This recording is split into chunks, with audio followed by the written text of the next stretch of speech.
দেখুন, বাংলায় কোনো ব্যক্তি বা ব্যক্তিগণ তাদের কোনো জায়গায় মন্দির, মসজিদ, গির্জা বা তাদের ধর্মের কোনো একটি আরাধনার জায়গা, প্রার্থনার জায়গা করতেই পারেন। তার জন্য তাকে বহিষ্কার বা তার প্রতি কোনো শাস্তিমূলক ব্যবস্থা এগুলো হতে পারে না।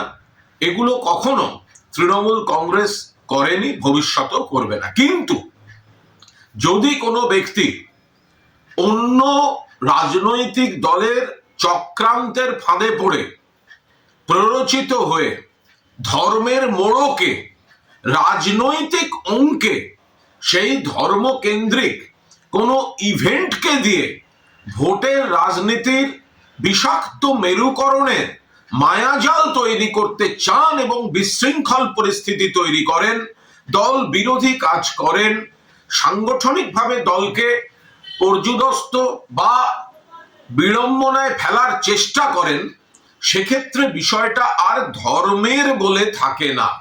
তৃণমূল কংগ্রেস হিন্দু ধর্মকে সম্মান করে, মুসলমান ধর্মকে সম্মান করে, খ্রিস্টান ধর্মকে সম্মান করে, প্রত্যেকটি মানুষের ধর্ম এবং তার অধিকারকে সম্মান করে।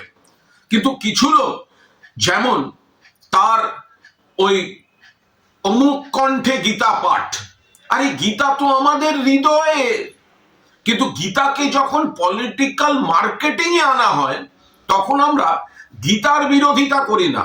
ওই ইভেন্টটাকে যে রাজনৈতিকভাবে তাদের বাহুবল প্রদর্শনের জন্য মার্কেটিং করা হচ্ছে, আমরা সেই ইভেন্টটাকে নিয়ে প্রশ্ন তোলার অবকাশ থাকে।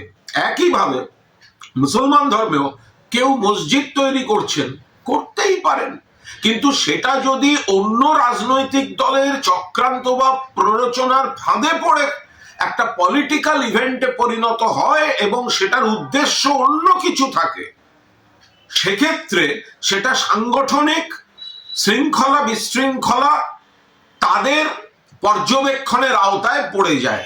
ফলে যদি কেউ বলেন যে আমাকে অমুক তৈরির জন্য বহিষ্কার করা হলো, অমুক তৈরির জন্য দল ব্যবস্থা নিয়েছে, একদম মিথ্যা কথা।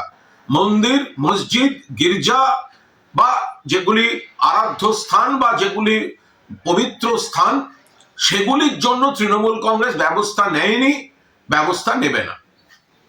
আরো ভালো ভালো খবর দেখতে সাবস্ক্রাইব করুন বাংলা হান্টের ইউটিউব চ্যানেল। বাংলা হান্টের আরো খবর দেখতে নজর রাখুন। বাংলা খবর মানেই বাংলা হান্ট।